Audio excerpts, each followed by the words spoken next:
Lo que estamos viendo acá es un corte histológico de una biopsia endoscópica de mucosa colorectal. Acá lo que vemos es mucosa de colon. Bien. A este aumento ya podemos notar que hay una distorsión de la arquitectura. ¿Por qué hay una distorsión de la arquitectura? Porque recordemos que las criptas del colon son muy prolijas, son bastante regulares. En cambio acá comienzan a faltar algunas, a torcerse. ¿De acuerdo? De hecho, algunos, por ejemplo, acá se puede notar que estarían como ramificadas. ¿De acuerdo? Pero quedan espacios en donde no hay criptas. ¿Eso por qué está pasando? Porque la lámina propia está teniendo un proceso inflamatorio en la que se genera fibrosis. Por lo tanto, esa fibrosis tracciona de las criptas y la distorsiona. Ya con esta imagen puedo decir que está teniendo un proceso inflamatorio crónico.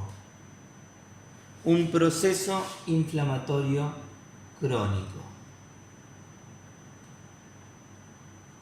Por ejemplo, acá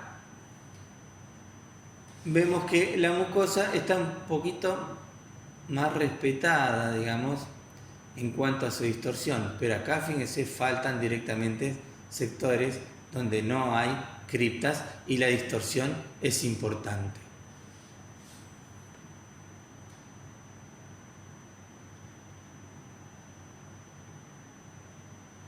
Si hacemos un mayor aumento,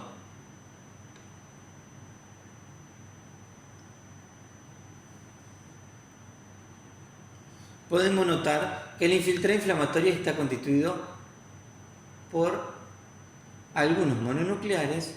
Por ejemplo, ahí vemos lo que podría ser un plasmocito, acá otros.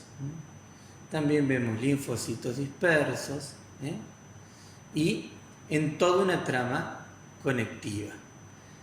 Además, reconocemos que en algunos sectores aparecen unos polimorfos nucleares.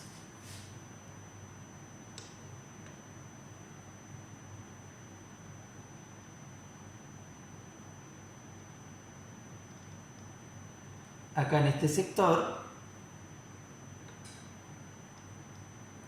podemos notar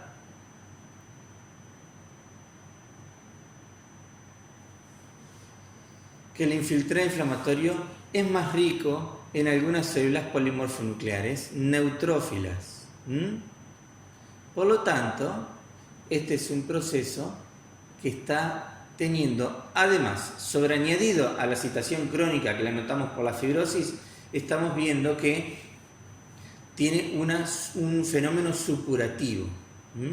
Si esto lo pensamos clínicamente, el paciente tiene una situación crónica de inflamación del colon, pero que hace procesos agudos sobreañadidos.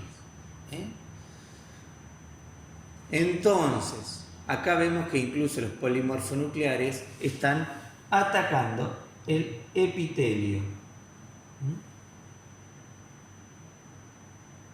generando la situación que se llama, que hace criptitis, porque estos polimorfonucleares que estamos viendo dispersos alcanzan el epitelio y lo invaden. Es como que el infiltrado inflamatorio tuviera, digamos, cierta actitud de ataque contra la mucosa, contra el epitelio. Acá vemos algunos polimorfonucleares atacando la mucosa, constituyendo lo que en conjunto se podrían decir que son microabscesos. Bueno, entonces, ¿qué vemos?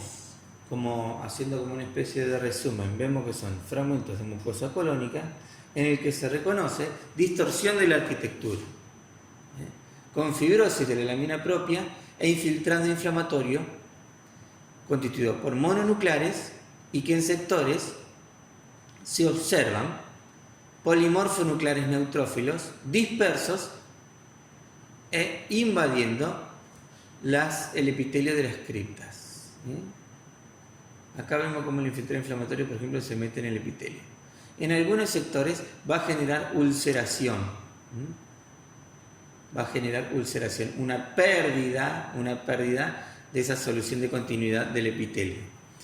Entonces, esto se va a correlacionar clínicamente con una situación en la que el paciente tiene una colitis crónica, pero que hace procesos reactivos agudos, que se reagudiza, hace crisis.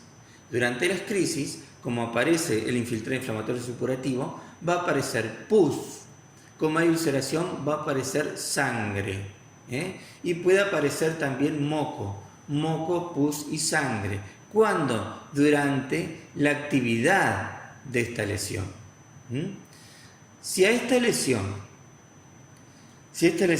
imagen, endoscópicamente la correlacionamos con una lesión que arranca en recto y de manera continua va ascendiendo al colon sigmoide, descendente, transverso, hasta donde llegue, pero de manera continua, sumado a toda la clínica, es para pensar que este paciente con esta biopsia, estamos pensando que es una colitis crónica en fase activa. Una colitis crónica en fase activa. Eso, en la situación clínica concreta y endoscópica concreta, es vinculable a una colitis ulcerosa.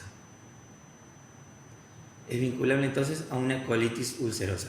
Es importante, además, tener en cuenta que la colitis ulcerosa aumenta la probabilidad del cáncer de colon. Por lo tanto, se tiene que informar si el epitelio está teniendo alguna suerte de alteración significativa como para generar una neoplasia maligna. Entonces, en este caso, tendremos que decir que es una colitis crónica activa vinculable a una colitis ulcerosa y que es negativo para displasia epitelial. ¿Qué quiere decir? Que no tiene alteraciones en la maduración del epitelio.